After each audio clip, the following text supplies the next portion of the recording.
Hey everyone, thanks for coming out. I'm actually really excited about this one. I've known Evan. Had the pleasure of knowing Evan for a while, and when I was planning Hackfort this year, I stumbled across this Instagram page, and I was like, "This is really cool. This guy's modding Gameboys and stuff. That's right up Hackfort's alley." And I'm like, "Wait a minute, I know that guy." I messaged him. I'm like, "Hey." So anyways, Evan, thank you so much for coming out. It's a real pleasure to have you out, man. And this is, to its core, what Hackfort's all about. So have fun, my man. And at the end, we'll have time for Q&A, and I'll have a volunteer who can pass around the mic because this is getting recorded. So Evan can watch his presentation later. Fantastic. Thank you, Sean. Well, as always, as much as you practice, things don't work the way you want, but maybe closed captions are going to work. Let's try it. So this is Handheld Validation, the joys of Game Boy modding and restoration. I'm Evan Holbert, and a little bit about me. I'm a film school dropout turned electrical engineer, and I work in the power industry doing SCADA, that's supervisory control and data acquisition. And it has nothing to do with this presentation. So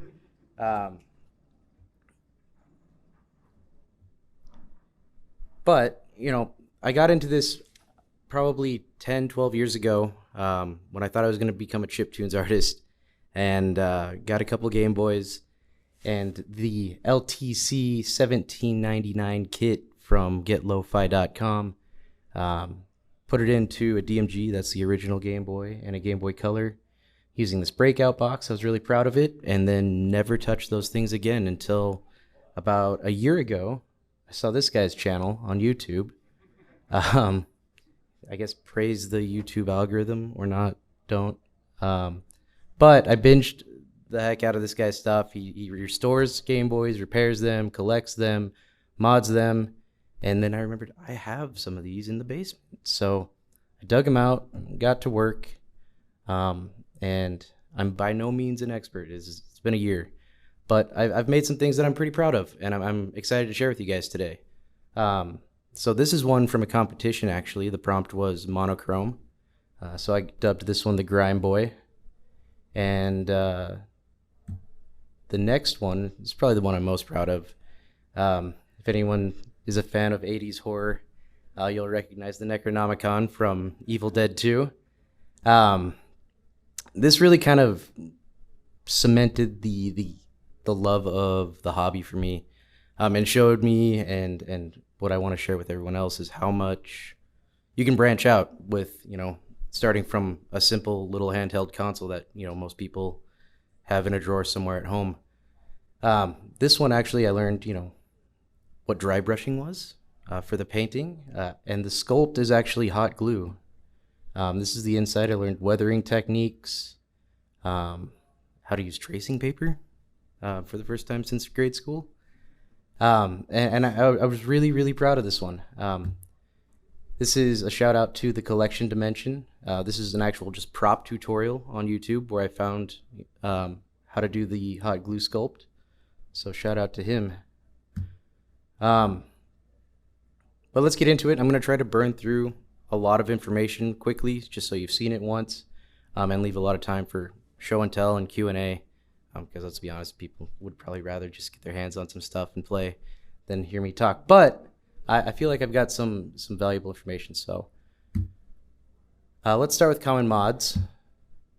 Actually, let's start with common components. I feel like if I'm going to burn through a whole bunch of modifications, let's have a quick overview of the components of a Game Boy. We'll use the DMG, or the original OG, as an example. So you have your shell, that's the plastic outer case. The lens, which protects the screen, your screen or your display. Buttons, of course. And then getting inside, you have your main board or your motherboard. Typically that's where you find the cartridge connection.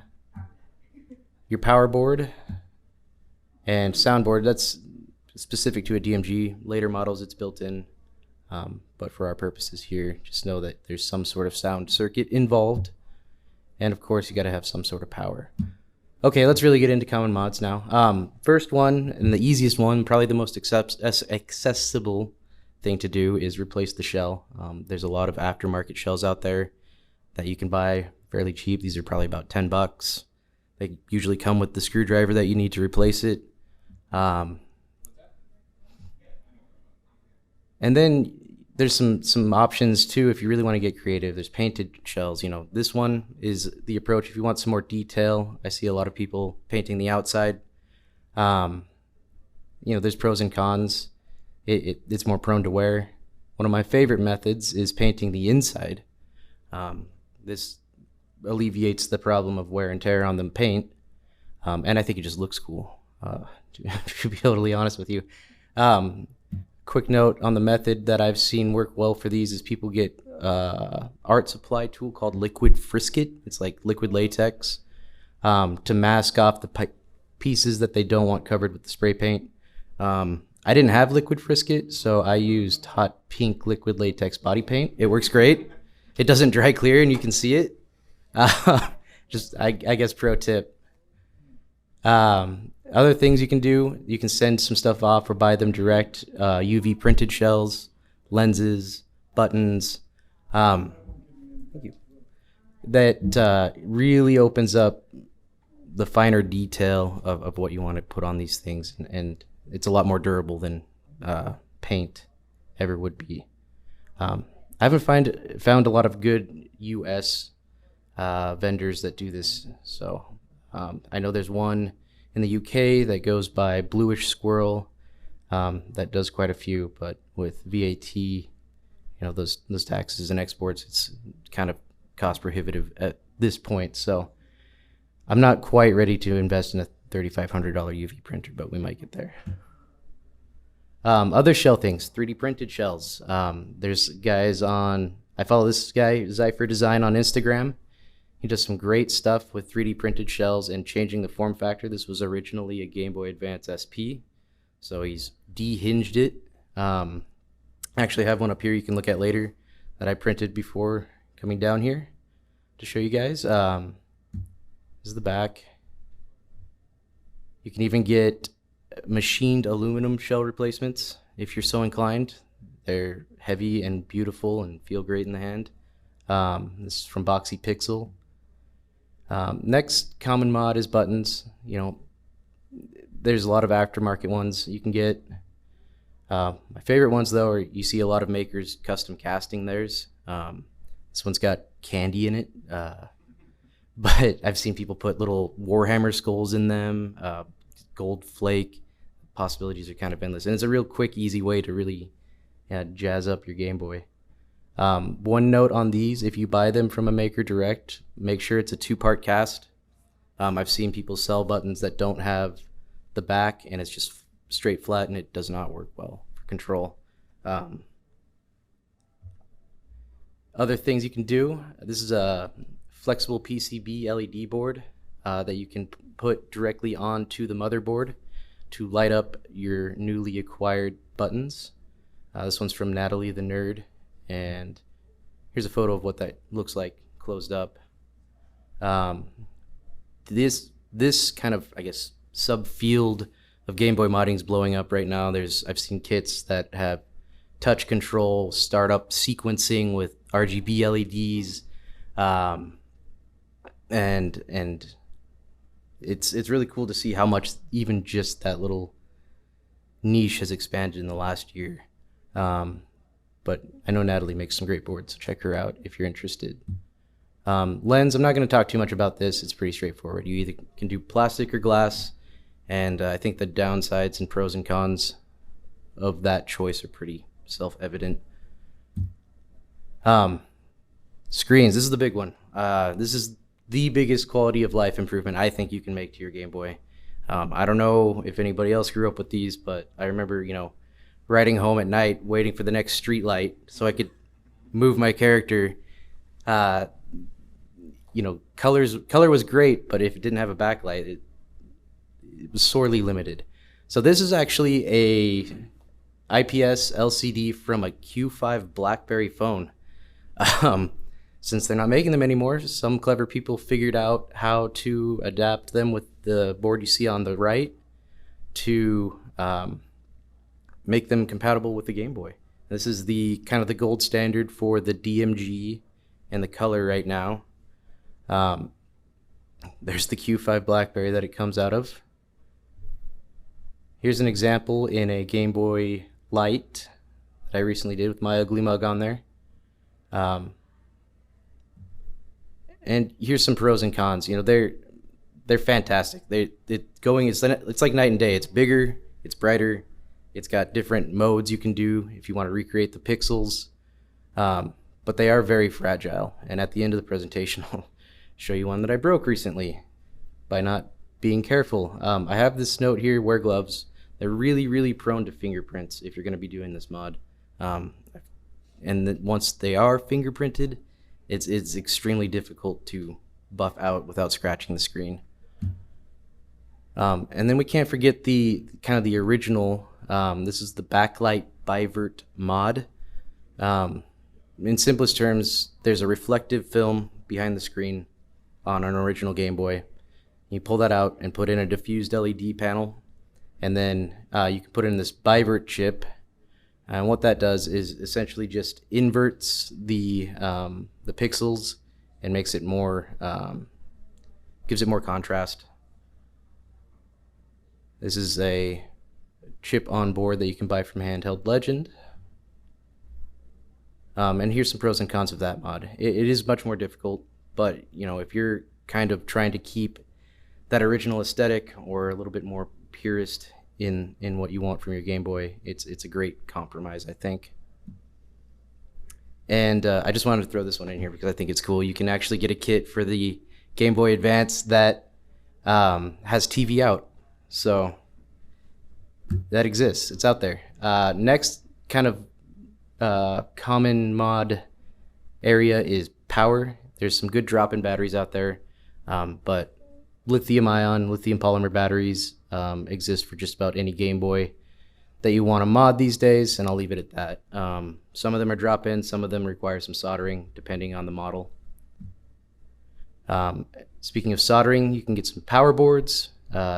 These just clean up the power. If you're adding a new screen, the power draw is going up, and power quality can become an issue, especially on the older models like the DMG. So there's a lot of great makers out there. This one's from Helder that manufacture or have manufactured power boards for that purpose to clean up the power. This one's from Giltesa in Spain, I think. I recently installed one of these and it's great. It adds USB charging and it allows you to add the lithium-ion battery, adds RGB LEDs for charging status. I really like this guy's work. Highly recommend that. When you're adding all this kind of new power components and adding circuits that weren't ever intended to be in these Game Boys, you can run into the issue with noise, and you get a constant hum on the sound on some of them. So again, someone has created a solution for that. Again, from Helder. This is just his power cleaner, and it's just a filter. Here it is installed. You can see under the main chip there. This is another one from Helder. This is the GBA Flex Amp. If you feel like you need more sound power from your Game Boy, I don't really see the purpose, if I'm honest, but it exists. I just wanted to show you guys, let you know that they're out there. Here it is installed. Again, it's a flexible PCB. They go on. It's pretty straightforward. And I showed you this earlier. This is the Pro Sound mod. Really, the main purpose is just, again, to boost that signal. You see this used by chiptunes artists and people that actually gig with these things. You'll see the removal of the 1/8 inch jack for a 1/4 inch jack or other kinds of component cables. And here's a pre-made modern kit that you can get from retromodding.com as well for the same purpose. It replaces the soundboard here. And then there's kind of the world of go crazy. This is from Tito at Macho Nacho Productions. You can put in Bluetooth. He's got a tutorial on how to put Bluetooth in your Game Boy Advance SP if you're so inclined. Again, I haven't done this one. I just wanted to let everybody know that it exists. because I think it's cool. And now, speaking of the world of kind of going nuts, I just wanted to throw in some examples of kind of the people pushing boundaries of Game Boy modding right now. This one actually has a Raspberry Pi in it, with a rotating screen for vertical oriented games from Hi SB. This one's another one from Zypher. He has a kit to cram a Game Boy Color into the Game Boy Pocket shell. I like the Game Boy Pocket shell more than the Color shell. It's a very involved mod. I will warn you on that one. But if you like it, go for it. Here's Zypher, who crammed another one from Zypher, who's currently working on cramming a DS into a Game Boy Pocket shell. More power to him. Here's my childhood Game Gear that I modded. There's a lot of nice kits for that. And this, again, is from, if you really want to go crazy, the sky is really the limit. That's what I love about this hobby. So this one's from the Retro Future again, and he has a lot of just, I did X to Game Boy because I could, or for no reason. So wanted to, have some appreciation for the long boy and the wide boy. But it's a small investment to get into. They're getting more expensive, sure. But it's such a fun kind of sandbox for your imagination, and a nice template or a nice canvas to work from. So speaking of getting more expensive, quickly talk about sourcing, and kind of some tips that I've figured out or have been trying to source by. Attics, basements, thrift stores, that's the low-hanging fruit. I think more and more thrift stores know what they have. You'll find some deals. I guess asterisk next to this photo, though, this is from 2012. So I guess what I'm saying is good luck. They might still exist. Attics and basements, though, like maybe, there's a box at your grandma's house that your uncle, maybe doesn't need to know went missing. And, I had these in a drawer and I had forgotten about them as well. Of course, there's eBay. Again, a lot of people know what they have, but I would say set up safe searches and get notifications. And beware of a couple of things. Major corrosion around the battery terminals. That can probably be fixed. Usually that's not a deal breaker. But also look for missing or stripped screws. I say that because sometimes you'll see some less scrupulous people try to fix a Game Boy before putting it back on eBay as not working, and they failed to get it to work. That doesn't say you can't, but it's kind of a red flag for me when I'm looking for stuff. But I don't want that to discourage anyone from getting a broken Game Boy and trying to fix it, because that's usually the cheapest route. And there's a lot you can bring a Game Boy back from. They're pretty resilient little consoles. Mercari, Facebook Marketplace, things like that. I don't use them. They exist, and I think, again, a lot of people know what they have. But you could probably find a deal if you're really dedicated. The other thing that I wanted to touch on is boxing services or proxy services from Japan. Japan has the abundance of handheld consoles right now, and there's a lot of them that can be found on Yahoo Auctions, Mercari. Problem is, you usually have to go through a VPN, have a local IP, set up an account, no Japanese, and most of us don't. So these guys, for a fee, will purchase that for you from Mercari or from Yahoo Auctions, take it to their warehouse, and hold on to it until you've bought however many things you want, and then they'll put it all into one package and ship it out to you freight, for another fee, of course. I've been using Sendico. They've really kind of gone downhill in how well their search functions work. I don't know if I can really recommend them, but there's a few that exist. Just wanted to make sure that we touched on that. They exist.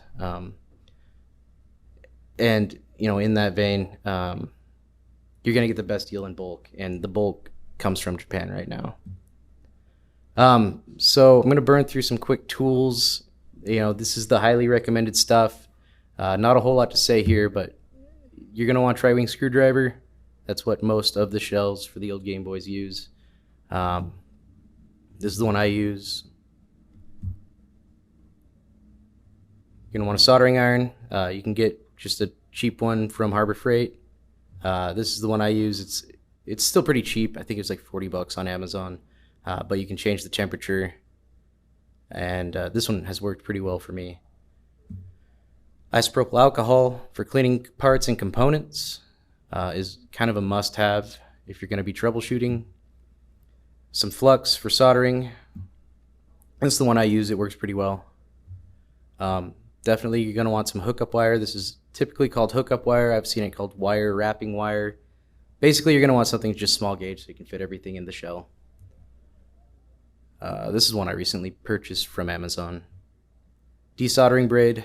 This is, or wick as some people call it. Use this in conjunction with flux, and you can remove some components that have already been soldered on if you're replacing things or want to cannibalize another Game Boy for one you're working on. X-Acto or hobby knife. This is one I use most of the time. Doesn't have to be nice. Snips. I recently found out these are called sprue cutters. No idea those were called that, but these are great for shell mods. Can duster for installing screens, removing the dust as you're putting that together. There's nothing more aggravating than having one speck of dust under the lens that you can't get to after you've glued everything together, and you have to live with it. A potentiometer or a multimeter is highly recommended. You don't have to have a nice fluke though. You can get, the cheap Harbor Freight special, and it works just fine. All you're really going to be doing is some continuity testing. Get some safety glasses. I should wear mine more. Tweezers. These are actually ceramic tipped. I'd recommend these. These are great. They don't conduct heat or electricity for when you're soldering. And some hand files. Again, this is like the Harbor Freight $5 pack for doing shell modifications and things like that. This is the nice to have list. Rotary tools are great, again, for shell mods. You don't have to have the Dremel though. You can get the Harbor Freight Drill Master. I use this one all the time. I call this a solder sucker. I don't know if it has a technical term. This is kind of the nicer one, but the cheap ones exist. This one will break on you. The idea is, instead of using that soldering wick, you heat up the solder, and this has a plunger and it vacuums out the molten solder from the board, so you can remove components that way. Get a fume extractor. I should probably get a fume extractor. Again, this is kind of a talking what not to do when you're getting into this hobby. Cautionary tale. But you can build your own from a PC fan. They're pretty easy to make, so I don't really have an excuse other than being lazy. And some Captain tape. Oh, my assorted soldering iron tips. Yeah. If you get into the better models of soldering irons, I'd recommend getting an assortment of tips just for different applications. It comes in real handy. I found this tutorial on Instructables from J. Colvin 91. He does a really great job breaking down what they're good for and when to use them, so I recommend that. And then Captain tape, which I found out, I don't know if it was designed by NASA, but it's used in space blankets. And it's also what's used in those flexible PCBs that I showed earlier. So it's non-conductive and doesn't conduct heat or electricity as well. And come in really handy when you're soldering and you don't want to melt certain parts of your Game Boy. You can mask them off. Troubleshooting. All right. Again, I don't want to go in too deep. This could be a 2-hour presentation on its own. But I like to break troubleshooting down into these 5 areas: power, sound, picture, reading the game, does the game work, and control. So power is, the first thing I look at is these battery terminals. Are they corroded? Can you clean them up? Put the batteries in. Does it work? Great. If it doesn't, next step is to look at the power switch. And all you really need to do is get some of that isopropyl alcohol, drip it in there, and turn it off and on 10, 20 times. And you'd be amazed how many Game Boys this brings back from the dead It's crazy. It's such a simple fix, and it's so satisfying when the fifth try it just pops on. Um, Step 3, if that doesn't work, check the fuses. This is where your multimeter comes in, and you can test continuity. This is a Game Boy Color. You see F1 and F2 here. And so you'll just take your multimeter, set it to continuity, often depicted by the diode symbol. And then just place your probes on either side. You should get a beep if the fuse is good. If you don't, then your fuse is blown and you need to replace it. Sound, I mean, there's not a whole lot you can do with sound. Check the speaker, make sure it's connected. And again, find the sound wheel and put some isopropyl alcohol in there. And just run it back and forth a bunch of times and let it clean itself out. Actually, one of the Gameboys I brought just before I got on the plane fixed the sound that way. Here's the underside. You can see some corrosion in here. So this one could use the IPA treatment. Picture, again, there's not a whole lot, at least that I can tell you about with fixing the picture. Make sure the cable connector is seated well. And with the DMG or the original Game Boy, the typical consensus is vertical lines can be fixed. Down here at the bottom, you can see some Kapton tape actually. And that is to prevent heat from the soldering iron melting the plastic. And what you do is you run your soldering iron back and forth across this ribbon cable connection, and you'll see these vertical lines start to come back in as these kind of rebond. Horizontal lines, I've seen people fix them. It's rare. This might be a dead Game Boy or just a nuisance that you have to deal with. Then reading games, that's kind of the next step in troubleshooting for me. If you put the game in and the Game Boy boots, but you get a garbled Game Boy startup screen, it's probably just your pins or a dirty game. I would recommend, you can get cleaning cartridges. I would just recommend putting some isopropyl alcohol on a game that you're not too fond of and insert it and pull it out 10, 20 times again, kind of clean those pins off. If that doesn't work, I would go to checking the backside of the cartridge connector that you see here. Looking for corrosion on there, and if that looks good, flip the board over and then look for corrosion or broken solder points on the other side where these pins come in. And then control. This is another one that is usually a pretty easy fix and a pretty common problem, is buttons not working. These are the silicone pads that go underneath the plastic buttons. This one's from funnyplaying.com. You can get all kinds of crazy colors. But the point is, they have these little carbon dots on them that wear out over time. They can be cleaned up to a certain degree, but if they're too far gone, you just need to replace it, and you should be back in business. Don't put solder on the button pads on the motherboard. I don't know why someone did this, but it didn't fix the problem. So, and recently I saw someone created these. If something's completely lost cause, you can get replacement flexible PCBs that will go over the button pads on the old board. So do a patch job and bring something back to life that way. If everything else works and that's your only problem, this is an option.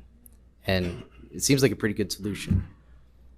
Some other notes on that topic: look for gunk, corrosion, foreign debris, especially bridging the contacts on the chips on the board. That can be a short and a problem. Here's some resources. Schematics and board scans can be extremely helpful when troubleshooting these things. Natalie the Nerd, again, has a website called moddedgameboy.club, and she's compiled a list of a whole bunch of GitHub scans that people have done of these boards. This one's actually been stripped of the paint and the UV print coating to make it even easier if you're really gonna dive deep on fixing something like this. And also, people that sell these kits typically have their own in-house tutorials that you can watch.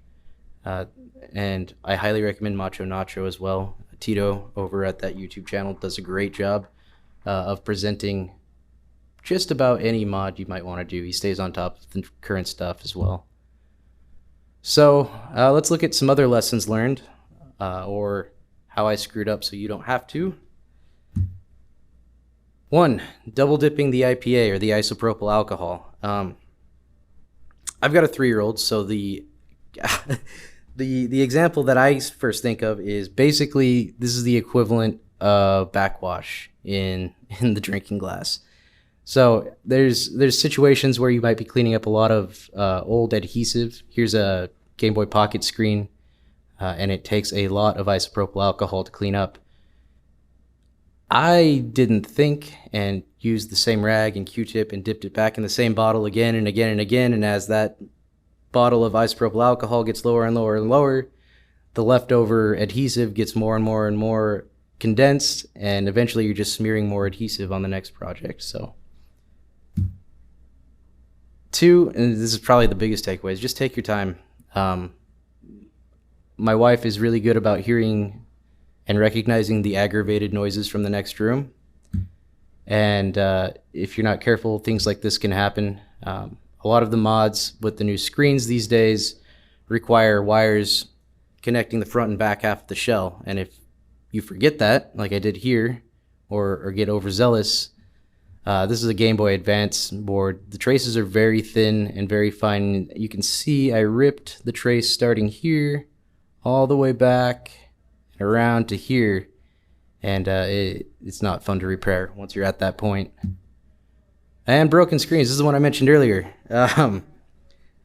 This one definitely falls under take your time. And I knew better. I knew that the adhesive used to put these screens in the shell is very strong, and I thought, no, it'll be fine. I'll just pry it, pop it out. I got to get this ready to go down to Hackfort, and I should have heated it up with a hairdryer first, and this is what happened. So take your time. The screens are fragile.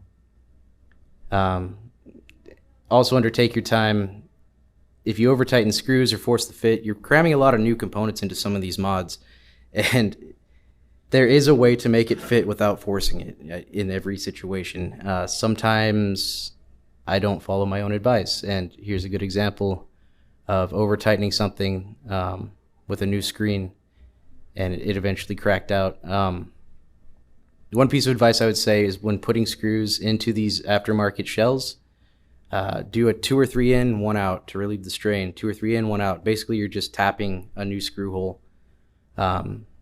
And that seems to alleviate most of the strain that seems to lead to these types of cracks.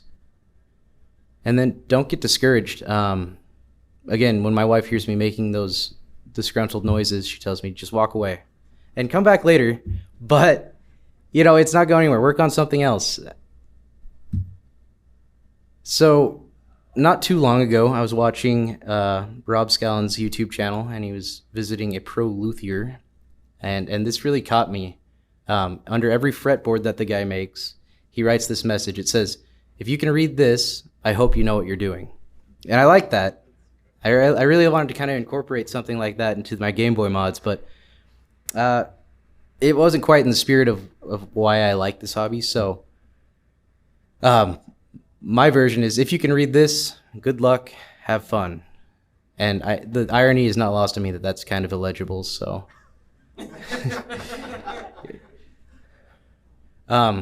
That's really it. That's all I really want to give you as a takeaway. If you do get into this hobby, here's my contact info. If you run into any problems, want some advice, hit me up. That's what I really love about this community too. On Instagram, everybody's very welcoming and supportive, and it's great. You should try it. Thank you.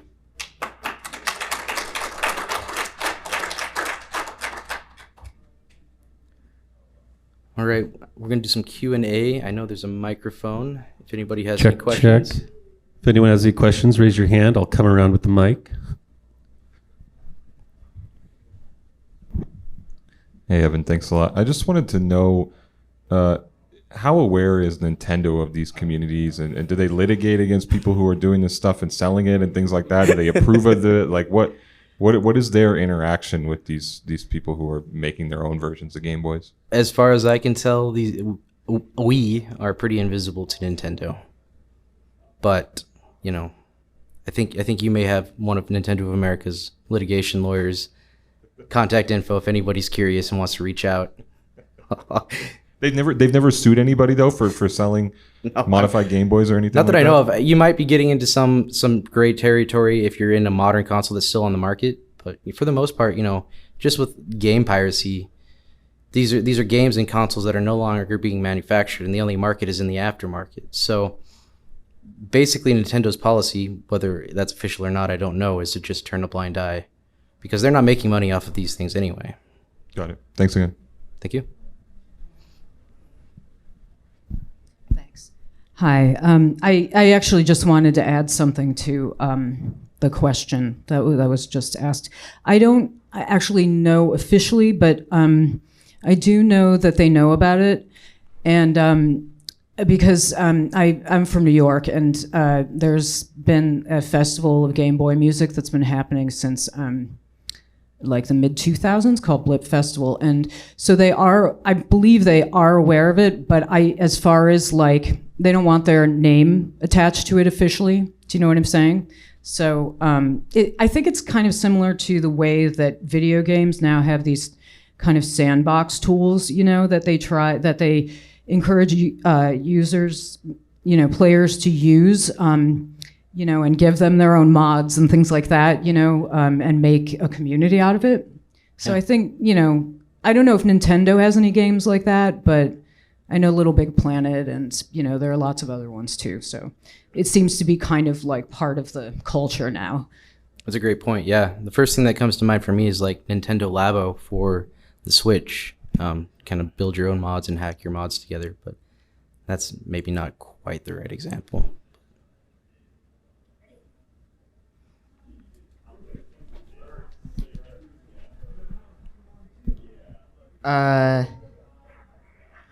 Well, two things. One, I think that Super Mario Maker is probably the closest thing that Nintendo has to like Little Big Planet. And two, like, I have a Game Boy Advance SP, which power switch I think is broken. So try the isopropyl alcohol thingy. Yeah, for sure. That's step one. And if that doesn't work, you know, if you want to, you know, try your hand at soldering at some point, I have some extra switches. Hit me up. Yeah. I'll send you one. Yeah, like at first I thought it was because like the problem is that like something it takes a few flips to turn on and something it turns off randomly. I thought it was the battery at first, but I replaced it and it didn't stop the issue. So yeah. Yep, that can be a common problem that I've seen. You know, it works 9 times out of 10. And that may not be a replacement issue. That may be something jamming it. It seems like with the SPs, if you flip it on and off too fast, or it doesn't quite get completely turned off before you turn it on the next time, the tolerances in that switch seem to not let it reset. I don't know though. That's a grain of salt answer. But if you try the IPA and that doesn't work, we'll get you my contact info. I bought a pack of extra switches from AliExpress, and I'll send you one. They're cheap, but they're hard to get in a timely manner. So.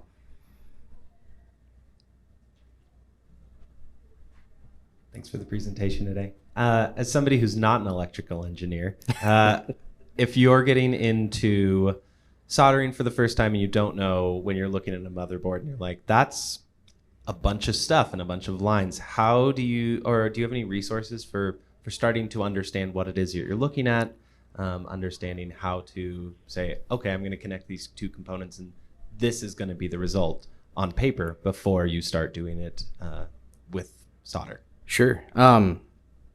Man, I don't have a good resource for you off the top of my head, and I should. I apologize, but there are abundant ones out there. Do a YouTube search. I know a lot of kind of maker resource companies like who's that one? Adafruit has a lot of tutorials on their website that go along with the things that they sell. And kits, they make kits to learn to solder. And so that's a great starting point too, is get a dedicated kit to learn to solder or learn a specific set of components. So I would start there, yeah.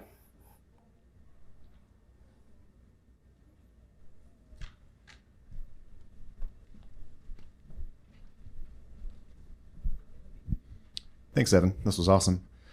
So, looking at all the devices that you have up here, there's what, like 14? Something like that. They range in mods. And I really appreciate you breaking down the different types of mods and your trajectory.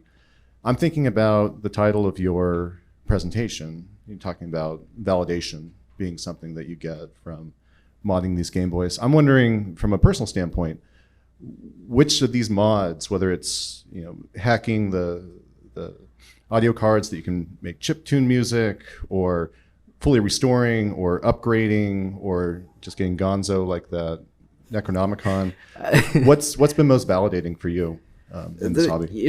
Probably the Necronomicon one. I think I learned the most and took the most risks on that one, and that was the most validating. I got a lot of great feedback, and I felt really proud of the work I did there.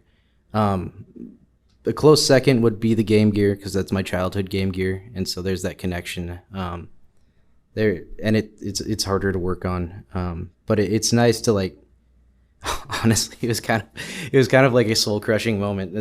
I know that's not what this question was about, but I showed my parents, like, I was so excited. Look, this is my childhood Game Boy. Like, it meant so much to me, and now it still means so much to me, and it's still been there. Like, great, son. Like, I love you guys. Thanks anyway. It's your college degree at work, right? That's right. Well, this is the pastime that keeps me sane while I get paid for my college degree.